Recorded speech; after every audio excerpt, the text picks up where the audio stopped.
चलिए अब हम लोग पढ़ने वाले हैं समास। समास क्या होता है समझिएगा ध्यान से। दो चीजें आपको अक्सर दिक्कत करती होंगी, एक होता है समास और एक होता है संधि। संधि में क्या होता है, दो तरह का संधि, संधि और विच्छेद। एक होता है संधि और एक होता है विच्छेद। तब विच्छेद मतलब अलग करना और संधि मतलब जोड़ देना। तो जब हम समास पढ़ते हैं तो इसमें दो या दो से अधिक शब्दों को एक साथ करके एक नया शब्द बना के दिखाया जाता है, ठीक है, उसी को हम कहते हैं समास। इसमें कभी कभी क्या होता है कि सभी पद मतलब महत्वपूर्ण होते हैं या फिर कभी कभी एक पद महत्वपूर्ण होता है और एक पद ऐसे ही रखा जाता है। समास में दो पद होते हैं, एक होता है उत्तर पद और एक होता है अंतिम पद। उत्तर पद और अंतिम पद, उत्तर पद मतलब पहले वाला पद और अंतिम पद मतलब लास्ट वाला। इन दोनों को एक साथ मिला देते हैं, यदि वो एक नया अर्थ देते हैं तो कंप्लीट इसको क्या कहते हैं, हम समास कहते हैं। अब आते हैं आगे हम, जैसे इसका एक एग्जांपल हम लेते हैं, गंगा का जल। समास का क्या होता है, गंगा जल। तो जब हम कहते हैं गंगा जल, इसका अर्थ निकल के आता है गंगा का जल। यहां से भी गंगा शब्द को हटा दें तो जल सभी तरह का जल, लेकिन इसमें यमुना यदि लगा दे तो यमुना का जल, यहाँ पे वो कुछ और नदी का नाम लगा दे सरयू का जल तो सरयू जल, ऐसे हो जाएगा ना। तो इसमें क्या है कि इसको बोलते हैं उत्तर पद। गंगा को क्या बोलेंगे, उत्तर पद, और जल को क्या बोलेंगे, अंतिम पद। और ये दोनों मिलकर के पूरे इस सेंटेंस को लोप करके एक शब्द देती है, इसी को समास कहते हैं। समास में क्या होता है कि सभी वर्ड्स का लोप करके एक वर्ड में उसका आंसर दे दिया जाए, उसको हम लोग क्या कहेंगे, समास कहेंगे, ठीक है। तो इतना बड़ा वर्ड था गंगा का जल, इसको हमने क्या कहा, गंगा जल। यमुना का जल, यमुना जल सीधे कह सकते हैं, ठीक है। तो इसमें क्या कह रहा है कि जब दो या दो से अधिक शब्दों के मेल से नया शब्द बनता है उसे समस्त पद कहते हैं। इस मेल की प्रक्रिया को समास कहते हैं। समास होने पर बीच की विभक्तियां, शब्दों और जितनी भी चीजें होती हैं उन सबका लोप हो जाता है और ये कंप्लीट मिलकर के एक शब्द दे देता है। क्लियर। इसी में था गंगा का जल, का एक वर्ड आया था बीच में, गायब हो गया, कहीं और आएगा वो सब कुछ गायब हो जाएगा, बस ये एक शब्द यहाँ पे बचा रहेगा। आगे कह रहा है समस्त पद, पूर्व पद, उत्तर पद, समझिएगा समस्त पद क्या होता है। जैसे हमने कहा गंगा जल, गंगा का जल, तो गंगा अलग था, का अलग था, जल अलग था, तीनों जब आपस में मिल गया तो उसको कहते हैं समस्त पद। तीनों आपस में मिल गया तो क्या कहेंगे, समस्त पद। जो अकेले गंगा था उसको कहते हैं उत्तर पद और जो जल था उसको कहते हैं अंतिम पद। एक में देखो, समास में जो दो पद मतलब शब्द होते हैं, पहले पद को पूर्व पद और दूसरे पद को उत्तर पद, सॉरी लास्ट वाला उत्तर और पहले वाला पूर्व, और दोनों मिल गया तो समस्त, दोनों मिल गया समस्त, पहले वाले को पूर्व, लास्ट वाले को उत्तर। तो ये चीज नहीं पूछा जाता कभी, हमेशा पूछते हैं कि कौन सा समास है। तो चलते हैं वो समास के भेद की ओर। समासिक शब्दों के बीच के संबंध को स्पष्ट करना समास विग्रह कहलाता है। जैसे राजपुत्र, राजा का पुत्र। तो कई बार आपसे समास विग्रह ही पूछता है, विग्रह कम पूछता है, समास ज्यादा पूछता है। तो पहला आता है हमारा समास कौन सा, अव्ययी भाव समास। जिस समास का पहला पद प्रधान होता है, पहला पद कहने का मतलब जिसको हमने उत्तर पद कहा, पूर्व पद नहीं, सॉरी पूर्व पद। जिस समास का पूर्व पद प्रधान हो, प्रधान कहने मतलब उसी से मेन अर्थ निकलता हो, ठीक है। जिस समास का पहला पद प्रधान हो वह अव्यय हो, उसे अव्ययी भाव समास कहते हैं। जैसे हम कहते हैं यथामति, यथामति का मतलब होता है मति के अनुसार, हमारे मन के अनुसार। इसमें हमारे किसी चीज का तो किसके अनुसार, हमारे मन के अनुसार। तो ये इसका जो पहला पद था वही प्रधान हुआ, इसलिए इसको हम किसमें रखेंगे, अव्ययी भाव में। आगे है, इसमें यथा और आ अवयव जुड़े होते हैं। अवयव जो होता है वो पहले जुड़ता है और एक अलग ही भाव दे देता है। जैसे हम यथा जोड़ दिए हमारे मति के अनुसार, आ भाव किसका भाव है, ये नहीं है तो उसको कहते हैं आ भाव। तो आ जो आया ये किसके लिए आया, प्रथम पद में आया और एक समास का भाव वहां पे पैदा कर रहा है, और इस तरह के समास को क्या कहते हैं, अव्ययी भाव समास। इसके बाद हमारा तत्पुरुष समास। तत्पुरुष समास जिस समास का उत्तर पद प्रधान हो। अभी हमने पूर्व पद के बारे में बताया, इसके बाद उत्तर पद जिसमें मतलब लास्ट वाला पद जिसमें प्रधान हो, और पूर्व पद गौण हो, गौण होने का मतलब खत्म, मतलब उसका कोई मायने न हो, उसको कहते हैं तत्पुरुष समास। जैसे तुलसीदास कृत, तुलसीदास कृत, इसका मतलब होता है तुलसीदास के द्वारा रचित। तुलसीदास के द्वारा रचित, किसके द्वारा रचित, तुलसीदास के द्वारा। इसमें कौन सा पद प्रधान है, लास्ट वाला पद, उत्तर पद, पूर्व पद नहीं, पूर्व पद उसमें था, इसमें लास्ट वाला पद किसके द्वारा कृत, तो तुलसीदास द्वारा कृत। तो कृत मतलब रचित जो है वो किसी के द्वारा हो सकता है वाल्मीकि ने किया हो सकता है और किसी ने किया हो, लेकिन रचना जो हुई वही यहाँ पे प्रधान पद हुई। तो इस तरह के समास को हम कहते हैं तत्पुरुष समास। उसके बाद आता है हमारा द्वंद्व समास। द्वंद्व समास में क्या होता है कि जिस समास के दोनों पद प्रधान होते हैं उनका विग्रह करने पर अथवा या लगता है वह द्वंद्व समास कहलाता है। ठीक है, द्वंद्व समास में अक्सर आपको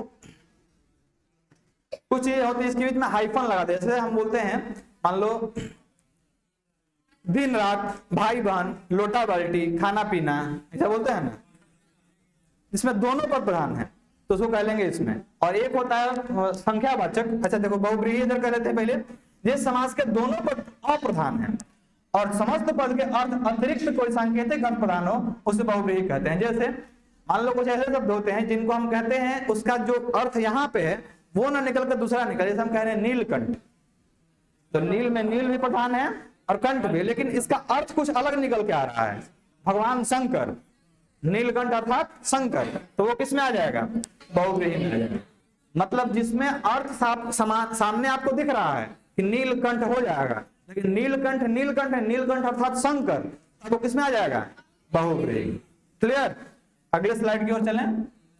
अव्ययी भाव समास को थोड़ा डिटेल में समझेंगे। ठीक है, ये हमने ब्रीफ बताया, अभी डिटेल समझे। अव्ययी भाव समास की पहचान कैसे करेंगे? इसमें समस्त पद अव्यय बन जाता है, अर्थात समास होने के बाद उसका रूप कभी नहीं बदलता, इसके साथ विभक्ति चिन्ह भी नहीं लगता। जैसे आजीवन, जीवन, यथा सामर्थ्य, सामर्थ्य के अनुसार। जब लड़की का शादी होता है तो पिता उसके यथा सामर्थ्य दान देते हैं।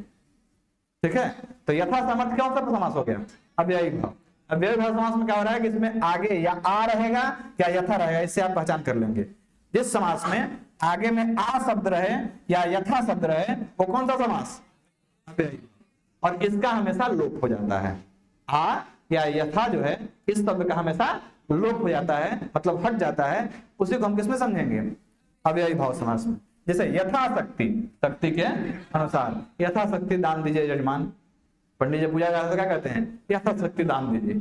तो यहाँ पे शक्ति आया, यथा शब्द का लोप हो गया, उसी का अव्ययी भाव। यथाक्रम, भर पेट, हर रोज, इस तरह के शब्दों को जैसे भर पेट कहें तो पेट भर कर, यहाँ पे भर पेट, यहाँ पे भर जो था इसका तो लोप हो गया। तो जहां पे किसी चीज का लोप हो जाए पहले वाले शब्द का, उसको अव्ययी भाव में रखते हैं। अगला है तत्पुरुष समास। तत्पुरुष समास कई तरह के होते हैं, इसके पहले आपको कारक पढ़ना पड़ेगा। तो एक बार हम कारक का चिन्ह आपको रटाते हैं, ध्यान रखेंगे। ये कई दिन हमने क्वेश्चन देखा। कर्ता ने कर्म को करण से, संप्रदान को के लिए आपादान से, यहाँ पर कंफ्यूजन।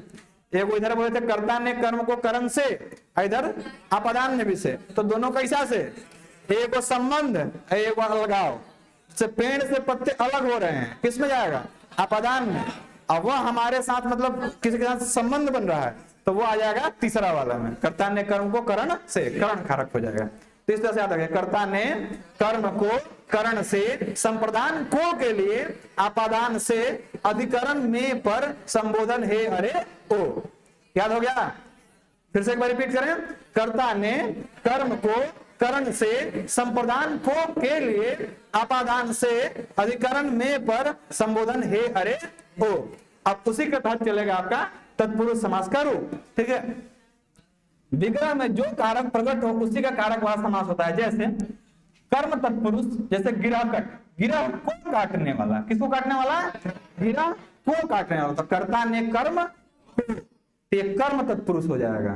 कई बार ये भी पूछा था कि इसमें तत्पुरुष में कौन तत्पुरुष? खखोर कहते नहीं, एगो तो कह दिया ऐसे ही, अने छुच्छे, कौन समास? तत्पुरुष समास। अब जब तो खखोरे के मन कर दे तत्पुरुष में कौन समास, तो आपको ये ध्यान देना पड़ेगा। ठीक है, तो कर्ता ने कर्म, गिरह को काटने वाला, गिरहकट कहते हैं। ठीक, तो कौन सा जाएगा? पाकिट को मारने वाला, पॉकेट मार, पाकिट को मारने वाला, पॉकेट मार, तो किसमें आएगा? कर्म, कर्म तत्पुरुष। आते हैं कर्ण तत्पुरुष में। मन चाहा, मन से चाहा हुआ, हमको मन चाही पत्नी चाहिए, मन से चाही हुई पत्नी। ठीक है, वो किसमें आएगी? कर्ण तत्पुरुष। आगे है संप्रदान में। संप्रदान तत्पुरुष रसोई घर, रसोई के लिए घर, रसोई के लिए। तो के लिए किसका चिन्ह है? संप्रदान को के लिए। हमने बताया ना, संप्रदान को के लिए, किसी चीज के लिए निर्धारित कोई चीज है। जैसे आपके लिए आपका प्यार निर्धारित है कि वही मिलेगा, तो वो किसमें आ जाएगा? संप्रदान में। जैसे माँ का प्यार वो आपको देगी ही देगी, ठीक है, बहन का प्यार वो आपको मिलेगा ही मिलेगा। तो जो निर्धारित है आपके लिए किसमें जाएगा, संप्रदान में। आगे आता है आपादान तत्पुरुष। आपादान में क्या होता है, जैसे हम वर्ड बोलते हैं देश निकाला, यानी देश से निकाला, अलग हो रहा है, यहाँ पे अलगाव हो रहा है, तो अलगाव किसमें जाएगा, आपादान में। यदि संबंध हो रहा तो किसमें जाता है, कर्ण में। दोनों बातें ध्यान रखें कि कंफ्यूजन यहीं पे होता है, बाकी में नहीं। जहां पे किसी चीज से अलगाव हो रहा है वो जाएगा किसमें, आपादान में, और जो संबंध हो रहा है वो किसमें जाएगा, कर्ण में। तो ये दोनों बातें आपको एकदम क्लियर होनी चाहिए। अलगाव हो रहा है तो आपादान, संबंध बन रहा है तो कर्ण। आगे आते हैं संबंध तत्पुरुष। इसमें क्या होता है, जैसे हम बोले गंगा जल, गंगा का जल, ये संबंध का है, ठीक है। आगे अधिकरण, अधिकरण में पर होता है, में पर में नगरवास, नगर में वास, या फिर चरपाई पर बैठा है तो पर जो हो जाएगा सब तो किसका है, अधिकरण का है। तो इस तरह तत्पुरुष को आप अलग अलग छांट लेंगे। पहले तो केवल पूछेगा तत्पुरुष, तत्पुरुष में खखोल दे तब कारण, हमको कारक में पहुंचना होगा। अगले स्लाइड की ओर बढ़े। तत्पुरुष समास के प्रकार, एक होता है नैय तत्पुरुष, इसको यहां पढ़ते हैं, ठीक है। नैय समास, नैय तत्पुरुष, जिस समास में पहला पद निषेधात्मक हो उसे नैय तत्पुरुष कहते हैं। पहला पद क्या हो, निषेधात्मक, जिससे इससे न का बोध होता हो। जैसे हम कह रहे हैं अनादि, जिसका आदि नहीं है, ठीक है। असंभव, जो संभव नहीं है। अनंत, मतलब जिसका न अंत है। इस तरह से जिसमें भी अ शब्द आ जाए, मतलब जो अर्थ किसका दे, निगेटिव का अर्थ दे, उसको नैय समास में रखते हैं। क्लियर। आगे बढ़े। द्विगु समास। द्विगु समास जैसे ही कहेंगे किसी भी समस्त मतलब शब्द में नंबर का बोध हो, संख्या का बोध हो, उसको किसमें रखते हैं, द्विगु में। जैसे त्रिलोक, तीन लोगों का समाहार। नवग्रह, नौ ग्रहों का समूह। नवरात्र, नवरात्रियों का समूह। अठन्नी, 8 आनाओं का समूह। 1 रुपए में कितना पैसा, 100 पैसा। आना कितना, 16 आना, 16 आना और 100 पैसा, ठीक है। ये आना पहले समझा जाता था, ये हम लोग समझते ही नहीं है। तो द्विगु समास में किसका मतलब प्रधानता होता है, नंबर, मतलब संख्या का यदि बोध हो तो द्विगु में आता है, ठीक है। आगे द्वंद्व समास। द्वंद्व समास में क्या हो रहा है, हमने पहले ही आपको बताया था कि दोनों पद प्रधान होंगे और दोनों आपस में किस तरह जुड़े होंगे, हाइफन द्वारा जुड़े होंगे। जैसे पाप पुण्य, सास पतोह, बेटा बेटी, लड़ाई झगड़ा, मारपीट, पति पत्नी, लत्तम जुत्तम, बाता बाती, झोटा झोटी, किसमें आएगा, सब आएगा द्वंद्व समास में। ना कहते हैं कि भारी वाक द्वंद्व हुआ। वाक द्वंद्व मैंने दो आपस में सामने सामने बैठ के, हाँ तोर ऐसे, तोर ऐसे, तोर बेटवा ऐसे, तोर माए ऐसे, तोर बहन ऐसे। हमारे गांव में आजकल को प्रचलन चल रहा है, देख रहे हैं। मतलब पहले सुनने में आया कि महिलाएं सब खाना वाना बना के शाम को, और सब एक दूसरे को फोन करते, कहाँ बानी, चली घूमे। सब आपस में एगो मंदिर के पास से बैठ जा रही है, और वो अपन सास को अपन पतों का पूरा शिकायत एकदम बतेले। चल रहा है जीवन से। तो द्वंद्व किसको कह रहे हैं भाई, जिसके बीच में हाइफन हो और दोनों पद प्रधान हो। जैसे सीताराम, सीता भी प्रधान है, राम भी प्रधान है, और दोनों में हाइफन जुड़ा हुआ है, तो किसमें आएगा, द्वंद्व में। तो द्वंद्व और द्विगु में जब हम क्लास 6, 7 में थे, 8 में, हमको दोनों में कंफ्यूजन रहता था कि द्वंद्व कहेंगे द्विगु, तो द्विगु उसमें द्वि शब्द आ रहा है, द्वि का मतलब दुगु, तो दुगु शब्द है मतलब किसका, संख्यावाचक शब्द है। तो इसे आप याद रखेंगे, द्विगु कहेंगे जहां पे संख्या का बोध हो, और द्वंद्व माने हाइफन से जुड़ा हो। आगे बढ़ते हैं। कर्मधारय समास। कर्मधारय समास, जिस समास का उत्तर पद प्रधान हो और पूर्व पद व उत्तर पद में विशेषण विशेष्य का उपनाम उपमेय का संबंध हो, उसे कर्मधारय कहते हैं। इसको समझिएगा ध्यान से, बहुत ही खास चीज है। जैसे हम कहते हैं नीलकमल, क्या कहें, नीलकमल, तो इसमें नीला कमल, ये दोनों है। जैसे कमल कैसा, नीला, तो ये उसकी विशेषता बता रहा है, कमल की विशेषता बता रहा है। कैसा कमल, नीला कमल। जैसे बीजेपी का चिन्ह होता है लाल कमल, तो लाल कमल कहेंगे तो लाल क्या हुआ, उस कमल की विशेषता बताया, ठीक है। करिया आदमी, आदमी कैसा, करिया, इसको बोलते हैं कलुआ, ठीक है। तो उसने काला आदमी, आदमी की विशेषता वो किसमें आ जाएगा, कर्मधारय समास। समझ पा रहे हैं, कर्मधारय समास में जो यहाँ पे आपका पद है, कौन सा पद, इसको बोलते हैं उत्तर पद। यदि पूर्व पद उत्तर पद की विशेषता बतलाए उसको रहते हैं किसमें, कर्मधारय समास। जैसे कलुआ, काला आदमी, आदमी कैसा, काला, तो काला शब्द है उस कलुआ की विशेषता बता रहा है, ये कौन सा समास, कर्मधारय समास। क्लियर। चलिए एक वो मूवी था कौन, लगान, उसमें गोरी मैडम थी, मैडम कैसी, गोरी, तो गोरी शब्द जो आ रहा है उस मैडम की विशेषता बता रहा है, ये कौन सा समास, कर्मधारय समास। जैसे देह लता, देह रूपी लता, दही बड़ा, कैसा बड़ा, दही बड़ा। जाओगे पूरी, वहां खाली बड़े बेचबे करता है पूरी में, ना ये, हाँ पावापुरी नहीं, पावापुरी यहाँ है, पूरी वाला वो जो है बीच जहाँ पे है उड़ीसा में। अरे चल गए एक बार घूमने, बीच पे नहा लिए, नहाने के बाद जब बाहर निकले तो छाता होता वो लिए थे भाड़ा पे, मैं जूता होता अपना मोबाइल वोबाइल सब रखे थे, एक साइकिल लगाया बड़ा, निकाह चीज के, बोला आलू बड़ा, लो आगे बढ़े तो कहा कि दही बड़ा, बोल लो आगे बढ़ते प्याज बड़ा, अरे बात तरह बड़ा कुछ और खिलाओ।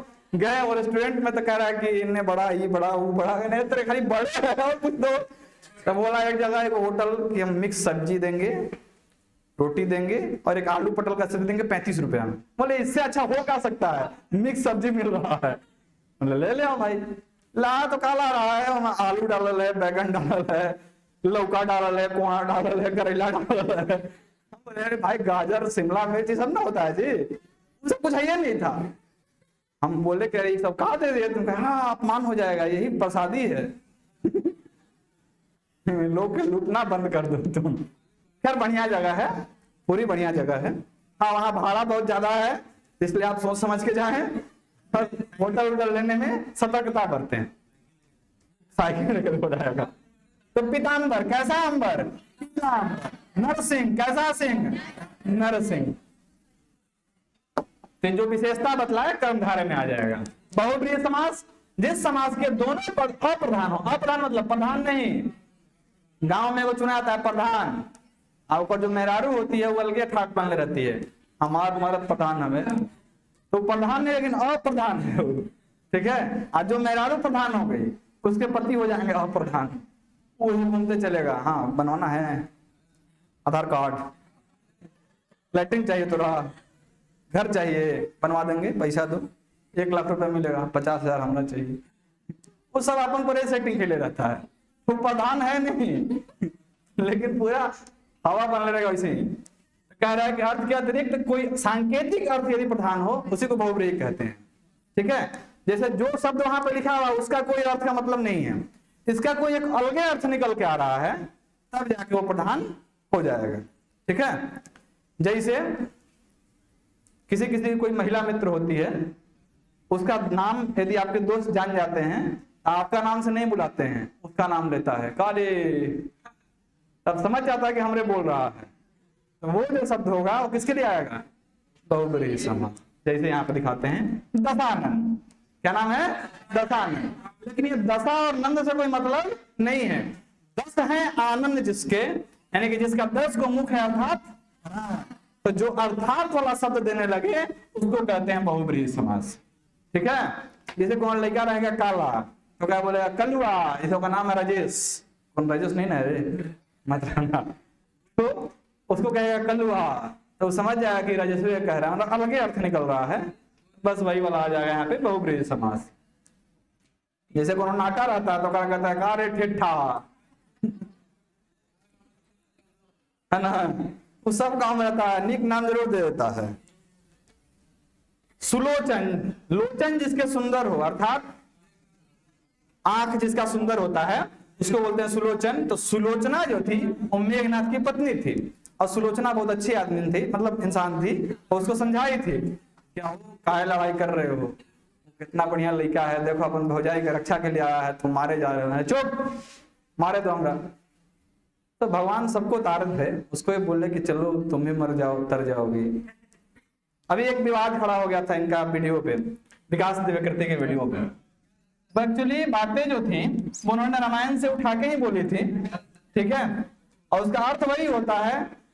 हुआ क्या था विवाद की एक मतलब कोई लाइन था दोहा का, दोहा नहीं एक्चुअली कोई श्लोक था, उसका लाइन था जिसमें कहा गया था कि जो सीता जी लौट के आई थी वहां से लंका से, तो यहाँ पे दरबार जब लगा अयोध्या में, तो यहाँ एक धोबी बोला कि यहाँ हम राम जी सन है कि मेहरारू आ गई उनने से तब ओकरा रख लेंगे, भाग इनने से, क्योंकि 2 बार ऑलरेडी भाग चुकी थी ओकर मेहरारू, तीसरा बार फिर आई थी तो भगा रहा था, अब कह रही थी देखो ना राम जी रख ले तू रखो हमरा, और भाग तो जो भाग जाती है बार बार हम पकड़ के लाते हैं हम राम जी सन हैं कि भाग जाके तो फिर रख लेंगे। इसी बात को लेकर उसमें एक श्लोक था जिसको उन्होंने कहा था, इसको लेके कंट्रोवर्सी हो गया था। खैर छोड़ो, उसका कोई मतलब बनता नहीं है।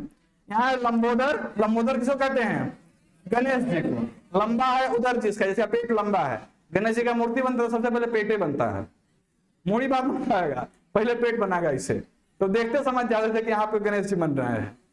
जब हम गांव मतलब छोटा थे स्कूल जाते थे ना, तो रास्ते में मूर्ति बनता था, दशहरा में मूर्ति बनता था, तो हम अक्सर देखते जाते थे, हम लोग मुंह उठा उठा देखते थे कि है तो पेट देख के गणेश जी को समझ जाते थे।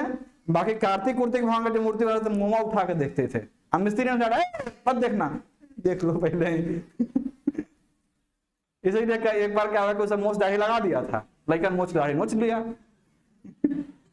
उसके बाद फैसला लिया कि ना पंडाल में रख के तब मोछ दाढ़ी लगेगा, पहले दूर से नहीं लगेगा। दुरात्मा, बुरी आत्मा वाला कोई दुष्ट, उसको दुरात्मा कहते हैं। श्वेतांबर, श्वेत है अंबर जिसके, अर्थात जिसके वस्त्र श्वेत होते हैं होता है श्वेतांबर। तो जैन धर्म में 2 लोग होते हैं, एगो दिगंबर, एगो कपड़ा पहनता है, एगो ऐसे बिना कपड़ा के चलता है। लास्ट कर्मधारय और बहुब्रीहि समास में अंतर, जो आपको जानना बहुत जरूरी है। अभी हम आपको बता दिया, लेकिन फिर से एक बार पॉइंट आउट करते हैं इस पे।